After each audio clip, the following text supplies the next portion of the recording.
Hello and welcome back to Mastering Your Money and Biblical Stewardship. Last week we talked about God's part in our dealing with our finances and possessions, and we discovered that God basically controls all of the possessions as well as ownership of all of the possessions, and He also provides for all of our needs. So if we now know what God's part is in dealing with all of these possessions, then the next question obviously is, what's our part in this whole thing?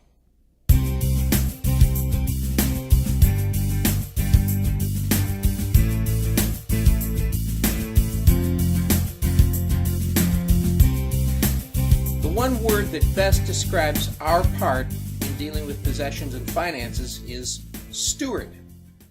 A good definition of steward is that we're a manager of somebody else's possessions. Now, our responsibility is summed up in 1 Corinthians 4:2. So turn to 1 Corinthians 4:2. 1 Corinthians 4:2 says, "Here, moreover, it is required in stewards that a man be found faithful." We find in our part that there basically are two important elements for our responsibility. The first one is that we are to be found faithful with what we've been given. The best way to explain this would be one of the parables that Jesus told the people. So if you'll turn with me to Matthew chapter 25, verses 14 through 30, we're going to read the parable of the talents. Matthew chapter 25, verses 14 through 30 say, "Again it would be like a man going on a journey, who called his servants and entrusted his property to them. To one he gave 5 talents of money, to another 2 talents, and to another 1 talent, each according to his ability. Then he went on his journey. The man who had received the 5 talents went at once and put his money to work and gained 5 more. So also the one with 2 talents gained 2 more. But the one who had received the 1 talent went off, dug a hole in the ground, and hid his master's money. After a long time, the master of those servants returned and settled accounts with them. The man who had received the 5 talents brought the other 5. 'Master,' he said, 'you entrusted me with 5 talents. See, I've gained 5 more.' His master replied, 'Well done, good and faithful servant.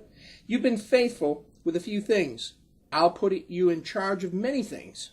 Come and share your master's happiness.' The man with the 2 talents also came. 'Master,' he said, 'you entrusted me with 2 talents. See, I've gained 2 more.'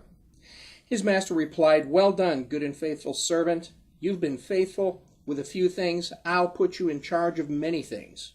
Come and share your master's happiness.' Then the man who had received the 1 talent came. 'Master,' he said, 'I knew that you're a hard man, harvesting where you've not sown and gathering where you've not scattered seed. So I was afraid and went out and hid your talent in the ground. See, here is what belongs to you.' His master replied, 'You wicked, lazy servant. So, you knew that I harvest where I have not sown and gather where I have not scattered seed. Well, then, you should have put my money on deposit with the bankers, so that when I returned, I would have received it back with interest. Take the talent from him and give it to the one who has the 10 talents. For everyone who has will be given more, and he will have an abundance. Whoever does not have, even what he has will be taken from him. And throw that worthless servant outside into the darkness, where there will be weeping and gnashing of teeth." From the parable of the talents, there are several things that we can learn from it. First of all, let's talk about this faithful thing. Workers were required to be faithful. He had 3 servants, and each of them was required to be faithful with the talents that he gave them. Notice also that he gave each one opportunity according to their abilities. So you can be comforted that basically you can know that God is not going to overburden you. He's not going to give you more than you can handle. The faithful workers also received the same rewards. Notice that he didn't over-reward anybody either. The unfaithful worker, on the other hand, when the master returned, did you notice that he had only insults and derogatory statements to say to the master. And the master turned to him and basically said, "You're lazy, you're unfaithful, you're wicked." And he said, "If you're not going to follow my instructions, why didn't you at least put it in the bank so that we might at least be able to earn some interest on it?" The punishment for the unfaithful worker, number one, was that what he had was taken away from him and given to somebody who could do better with it, and that unfaithful worker was sent off. He was released. He was told to go outside where there's weeping and gnashing of teeth. He was dismissed. He was fired. The faithful workers, on the other hand, both received the same rewards, and also that the more they did, the more they were enabled to do. If we're faithful, God will give us more. It's like a little infant. The better we do, the more mom and dad give us to do. Conversely, we know that what we don't use, we're going to lose. If we don't do what God tells us to do, and we're not good stewards of what He's given us, we're going to lose it. Atrophy is the reward of indolence.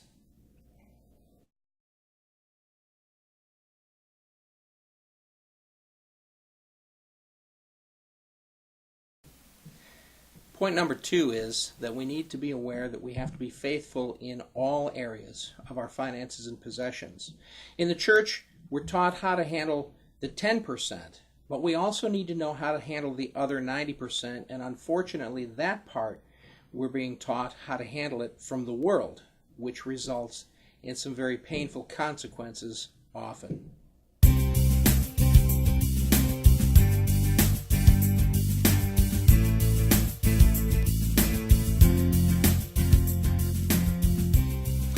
Now, what are some of the principles of faithfulness? Well, first off, if we waste possessions, God might remove us as stewards. Turn in Luke chapter 16, verses 1 and 2.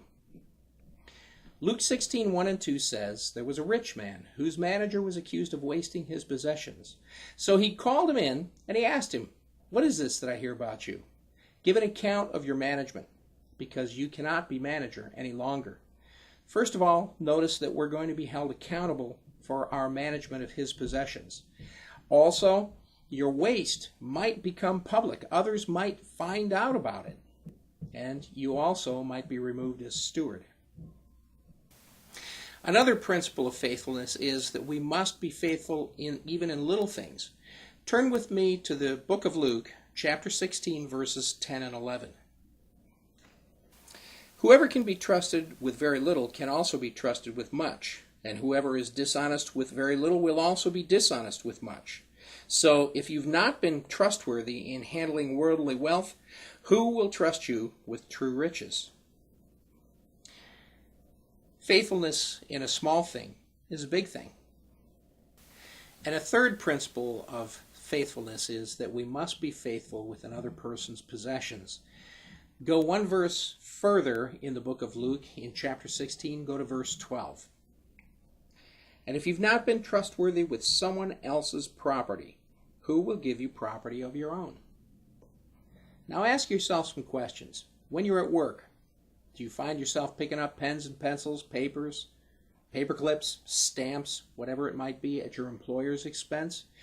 When we go to a hotel, do we use too much electricity? Do we waste electricity? Do we bring home towels or the robes from the hotels? What about stuff we borrow from friends and neighbors? Do we always give them back in the same condition that we borrow them? How about at church? Do we ever go home with paper towels and toilet paper and supplies like cleansing supplies or something like that? You need to be faithful with other people's possessions as well.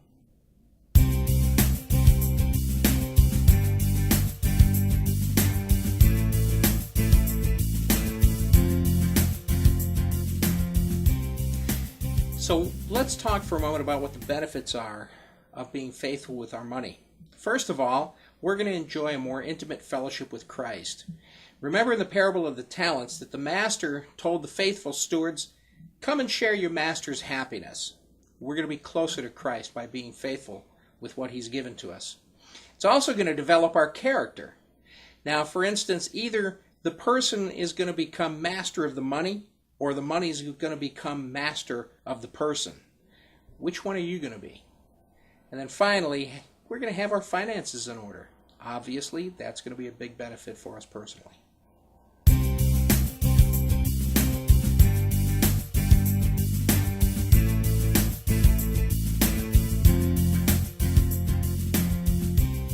Okay, let's talk about a little bit of homework for next week. First of all, I'd like you to memorize 1 Corinthians chapter 4, verse 2. We're going to do this from the American Standard Version. It says, "Here, moreover, it is required in stewards that a man be found faithful." And then I want to ask you two simple questions. First of all, what is the definition of a steward? And second, what is one of the principles of faithfulness? And finally, please read chapter 5 in the book Your Money Counts for next week. It's the chapter on debt. So I'll see you next week in chapter 5.